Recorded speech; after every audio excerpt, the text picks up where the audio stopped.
Ai, tervetuloa! Minä haluankin kertoa teille jännittävän tarinan 3 pukista. Olipa kerran 3 pukkia, jotka asuivat vuoren rinteellä. Siellä ei ollut paljoakaan syömistä, mutta tien toisella puolella oli ruohoinen niitty. Niitylle päästäkseen pukkien oli kuljettava sillan yli, mutta sillan alla asui ilkeä Peikko. Eräänä päivänä pienin pukki astui kip-kop sillan yli. Kukas siellä kulkee minun sillallani, karjui Peikko.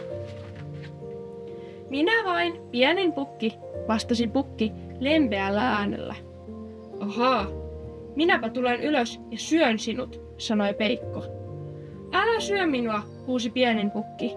Minun isoveljeni tulee aivan kohta. Hän on paljon lihavampi kuin minä. No, Peikko nurisi ja murisi, mutta päästi pienemmän pukin menemään. Kohta isompi pukki astui kip-kop sillan yli. Kukas siellä kulkee minun sillallani, karjui Peikko. Minä vain, isompi pukki, vastasi pukki. Ahaa, minäpä tulen ylös ja syön sinut, sanoi Peikko. Älä syö minua, huusi isompi pukki. Minun isoveljeni tulee kohta, hän on paljon isompi kuin minä. No, Peikko nurisi ja murisi, mutta päästi isomman pukin menemään. Kohta isoin pukki astui kip-kop sillan yli. Kukas siellä kulkee minun sillallani, karjui Peikko. Minäpä minä, isoin pukki, huusi pukki. Ahaa, minäpä tulen ylös ja syön sinut, sanoi Peikko. Tule vain, huusi isoin pukki. No, Peikko tuli ylös, mutta isoin pukki laski sarvensa tanaan ja puski Peikon suoraan jokeen. Eikä Peikkoa nähty enää koskaan millään.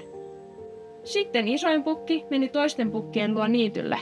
Ruoho oli maukasta ja pukit söivät vatsansa niin täyteen, että tuskin jaksoivat kävellä kotiin.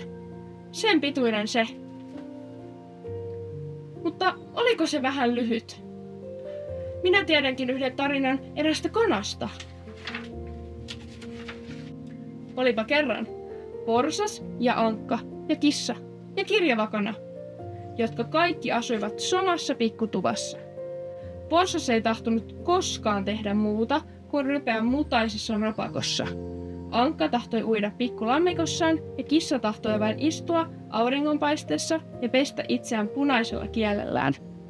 Niinpä ahkeran kirjavan kanan oli tehtävä kaikki talon työt. Eräänä päivänä kirjava kana oli kuopimassa pihalla ja etsimässä kovakuoriaisia ateriakseen. Silloin se löysi vehnänjyvän ja huusi. Kuka kylvää tämän vehnänjyvän? En minä, röhki porsas rapakostaan. Enkä minä, kaakotti ankka lammikostaan. Enkä minä, kehrasi kissa ja haukotteli. No, minä kylvän sen sitten itse, sanoi kirjava kana. Niin se kylvikin. Vehnänjyvä iti ja nousi oralle. Korsi kasvoi pitkäksi ja tähkä kypsyi. Kuka korjaa vehnän? Kysyi kirjava kana. En minä, röhki porsas rapakostaan. Enkä minä, kaakotti ankka lammikostaan. Enkä minä, kehräsi kissa ja vilautti punaista kieltään. No, minä korjaan sen sitten itse, sanoi kirjava kana. Niin se korjasikin. Pian sato oli vietävä myllyn jauhettavaksi. Kuka vie sadon myllyyn? Kysyi kirjava kana. En minä, röhki porsas rapakostaan. Enkä minä, kalkotti ankka lammikostaan. Enkä minä, kehräsi kissa ja nakkeli niskojaan. No, minä vien sen sitten, sanoi kirjava kana. Niin se veikin. Kun vehnät tulivat takaisin, ne oli jauhettu hienoksi. Kuka leipoo näistä leivän? Kysyi kirjava kana. En minä, röhki porsas rapakostaan. Enkä minä, kalkotti ankka lammikostaan. Enkä minä, kehräsi kissa ja silitteli viiksiään. No, minä leivon sitten, sanoi kirjava kana. Niin se leipoikin. Pieni kirjava kana otti uunista kauniin vehnäleivän.